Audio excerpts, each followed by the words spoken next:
Bonjour. Donc, je vais procéder à la présentation de l'article scientifique que j'ai choisi, qui, en ce qui me concerne, parlera de la dépendance à la vitamine B6 dans la leucémie myéloïde aiguë. Donc, la vitamine B6, elle est connue sous trois formes principales, convertibles entre elles, mais celle qui nous intéresse est la forme dérivée, qui est un aldéhyde qu'on peut voir juste ici, à gauche, donc le pyridoxal.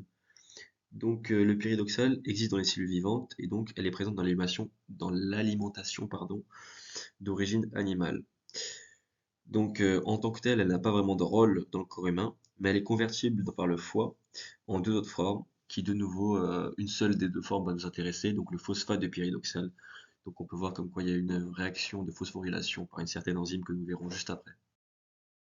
Donc cette fameuse enzyme PDXK qui va pouvoir phosphoryler la molécule vue juste avant le pyridoxal en pyridoxal phosphate, donc la forme active du pyridoxal qui va ensuite activer les différentes voies de prolifération cellulaire, notamment celle des cellules leucémiques. Rapidement, on peut voir comme quoi ici, cellules en vert, ce sont les cellules atteintes de leucémie myéloïde aiguë, donc les blanches, ce sont les cellules pas atteintes, donc saines. Et bien on peut voir comme quoi après l'activité de la PDXK et l'augmentation de la concentration du pyridoxal phosphate, on voit clairement une très nette augmentation de la concentration en cellules leucémiques vis-à-vis des cellules saines. Juste en dessous, on peut voir comme quoi sur des souris de laboratoire dans lesquelles, atteintes de leucémie myéloïde aiguë, à travers un processus d'irradiation puis injection de cellules malades, on peut voir comme quoi, en fait, ce qu'on va faire, c'est qu'on va calculer le temps avant que la souris succombe à son cancer. Eh bien, on peut voir comme quoi, lors de la suppression de l'enzyme PDXK, la population de souris, dans ce cas-là, va pouvoir survivre bien plus longtemps vis-à-vis des souris qu'on appelle sauvages, c'est-à-dire comme quoi c'est les souris dans lesquelles on n'a pas modifié l'activité pardon, de PDXK. Donc là, on peut voir PDXK repressed, donc en gros la répression de PDXK. Pour l'instant, on n'a pas encore vu comment ça s'est passé, on va le voir juste après. Donc très rapidement, le processus qui va nous permettre de réprimer en fait l'activité du gène qui va transcrire l'enzyme PDXK, donc qui va pouvoir complètement stopper la voie de la vitamine B6. Et bien tout simplement, en fait, c'est une protéine donc, qu'on voit en violet Cas9 qui va être couplée à un ARN guide euh, avec une séquence CRISPR juste ici. Cette séquence CRISPR, en fait, ça va être la séquence qui va nous intéresser. Elle va trouver le gène qu'on cherche. Après, il faut évidemment connaître la séquence préalablement pour pouvoir coder la séquence complémentaire et que le complexe puisse trouver le gène au sein du génome dans la cellule. Une fois trouvée, elle va agir comme un ciseau moléculaire. Elle va complètement faire une genre de délation de ce gène-là au sein du génome, ce qui va avoir pour conséquence une tentative de réparation par la cellule qui va engendrer un très grand nombre de mutations et par conséquent une inactivation du gène. Donc maintenant, la question ça va être l'identification du PDXK comme une dépendance sélective à la leucémie. Donc comment on va pouvoir savoir comme quoi l'enzyme PDXK elle est particulièrement surexprimée dans le cas des leucémies. Donc on peut voir comme quoi, quand on regarde les gènes métaboliques, eh bien en fait dans le cas des cellules atteintes de leucémie, il y a 236 gènes qui sont surexprimés vis-à-vis des cellules saines. On va pouvoir le voir grâce aussi à la technique, en fait on a pu l'observer grâce à la technique de CRISPR-Cas9. Donc comme je l'ai expliqué, en fait la séquence ARN du complexe CRISPR-Cas9, en fait une fois qu'elle aura trouvé la séquence complémentaire, et bien en fait elle va se désagréger. Donc en gros, au plus les complexes CRISPR-Cas9 vont trouver leur séquence complémentaire, au plus la concentration va diminuer en fait de ces ARN guides qui sont au sein de ces complexes-là. Pour exemple, en fait là on peut voir le gène BCL2 qui est un gène classique des cancers, qui est surexprimé dans le cas des cancers. Donc vu qu'il est surexprimé, on va voir comme quoi les séquences enfin les gènes au sein du génome sont particulièrement exposés, donc il y a de grandes chances que les ARN guides les trouvent. Pareil donc pour PDXK, donc là dans ce cas-là, on voit comme quoi la concentration d'ARN guide diminue, autrement dit l'activité de PDXK augmente, enfin l'expression de PDXK augmente. Ici dans ce schéma-là, ce qui est intéressant, c'est la comparaison donc, des cellules saines et des cellules leucémiques. En fait, on peut voir trois gènes différents. Donc BCL2, comme j'ai expliqué, c'était un gène particulièrement exprimé dans tous les cancers. enfin dans la majorité des cancers du moins.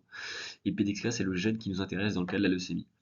On peut voir, en fait, les lignes vertes, c'est le nombre de cellules dans lesquelles on retient l'expression de ces gènes-là. Et on peut voir comme quoi, donc, dans les cellules saines, P10K est en fait très peu exprimé. Et on peut voir comme quoi, dans les cellules leucémiques, en revanche, on voit beaucoup plus de colonnes vertes. Donc, ce qui veut dire comme quoi P10K est beaucoup plus exprimé. Donc, c'est sélectivement. Donc là, on vient d'identifier P10K comme une dépendance sélective de la leucémie.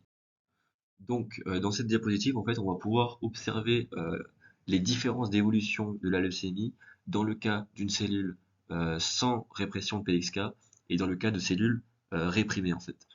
Et en fait, on va pouvoir voir cette évolution-là grâce à une technique qui est tout simplement, en fait, on va pas injecter des cellules myéloïdes leucémiques comme on l'a fait au départ. On va en plus de ça, dans ces cellules-là, surexprimer un gène qui est la luciférase, en fait, qui va permettre de voir ces cellules malades en bioluminescence. Donc on voit en fait l'évolution qui est complètement différente. Si PDXK est réprimé, on voit clairement comme quoi il y a beaucoup, enfin l'évolution a été bien moindre. Donc là, on peut voir sur ces deux schémas-là, bah, tout ce qu'on vient de dire, hein, c'est la survivabilité forcément, elle va être supérieure chez les cellules qui ont moins de cellules malades, et grâce à l'inhibition notamment du PDXK dans ce cas-là. Donc, dans cette diapositive, on va pouvoir voir l'impact sur la concentration en PLP de l'inhibition de PDXK. Donc, en fait, là, il y en a deux différents, tout simplement parce que là, c'est une cellule malade et là, c'est une cellule saine.